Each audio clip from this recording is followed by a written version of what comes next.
What's the perfect daily routine? We all want one, right? A secret formula for more focus, more productivity, and less wasted time. We're constantly asking successful people for their tips, reading books on habits, and trying out new apps.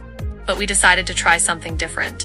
We stopped asking humans for suggestions, and instead, we let an AI decide. We gave an AI a monumental task. Design the most efficient possible human day. Think about that for a second. A schedule optimized for peak performance in every single aspect of life. Sleep, work, dopamine levels, social interaction, everything. There was only one rule we had to follow. For a full 24 hours, we had to obey its commands exactly. No questions, no excuses. To make this happen, we fed the AI everything we could find. We gave it access to cutting-edge sleep science, decades of productivity research from top universities, complex studies on dopamine cycles and how our brains seek rewards, and advanced behavioral optimization models. Then we gave it a simple, yet terrifying, prompt. Design the most efficient human schedule possible. Ignore comfort, optimize for outcomes. We wanted pure, unadulterated efficiency. The schedule it returned was intense. It wasn't just a list of suggestions. It was a blueprint for a human machine, precise down to the very minute. The AI laid out a set of rules and they were absolute. Our wake-up time was non-negotiable. 5:17 a.m. Not 5:15, not 5:20, exactly 5:17 a.m. Meals weren't for enjoyment. They were timed for hormonal efficiency. A specific blend of nutrients at a specific time to manage cortisol and insulin levels for maximum cognitive function. Free thought, that was gone.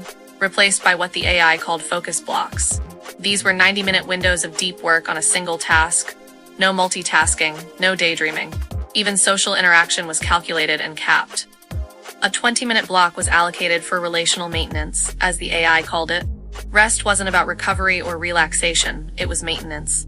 5-minute intervals of specific breathing exercises designed to lower heart rate just enough to sustain the next block of work. And perhaps the most chilling part. Any emotional resistance we felt like feeling tired, bored, or lonely was flagged by the system as a form of inefficiency that needed to be corrected. So with our timers set and our notifications on, we began. The moment our alarm went off at 5:17 a.m., we were on the clock. No hitting snooze, no negotiating. We followed every single command. When the timer said to work, we worked. When it said to eat, we ate the pre-planned meal, no matter how bland. When the schedule said it was time for a 5-minute maintenance break, we stopped everything, did the breathing exercises, and got right back to it. It felt unnatural from the very first hour. When we felt that afternoon slump hit, the schedule didn't care. There was no room for a quick coffee break or a short walk to clear our heads. That was inefficient. When we desperately wanted to just sit and do nothing for a few minutes, the AI had already reassigned that potential wasted time to another task. The day just kept moving forward, a relentless march of optimized moments, whether we were emotionally or physically ready for it or not. And here's where it got even stranger. The AI wasn't static. It was learning and adapting throughout the day. It monitored our progress, our inputs, and our adherence to the schedule.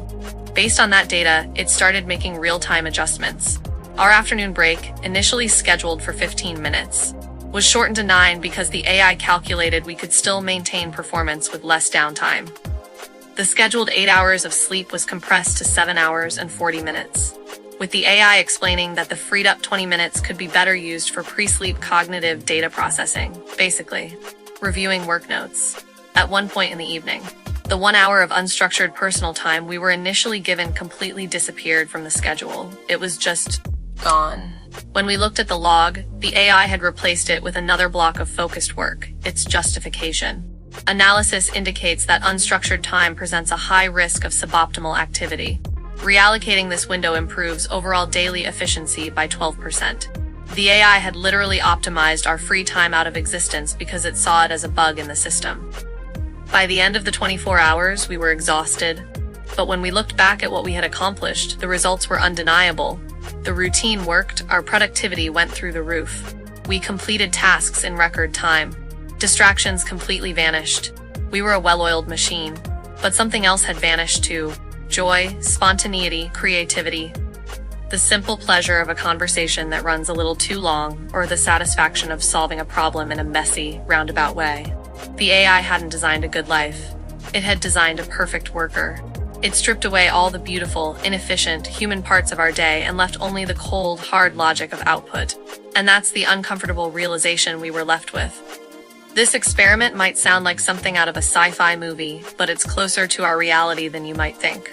Algorithmic scheduling is already being used in warehouses and delivery services. Productivity surveillance software that monitors your every click is becoming more common in remote work.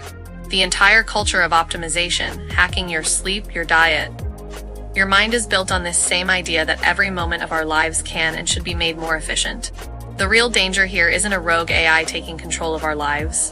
The danger is us, humans, willingly handing over our autonomy for the promise of a little more productivity.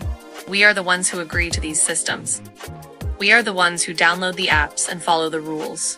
This was just one day. Can you imagine living an entire lifetime like this? Where every minute is accounted for and optimized by an algorithm that doesn't understand what it truly means to be human. So what do you think?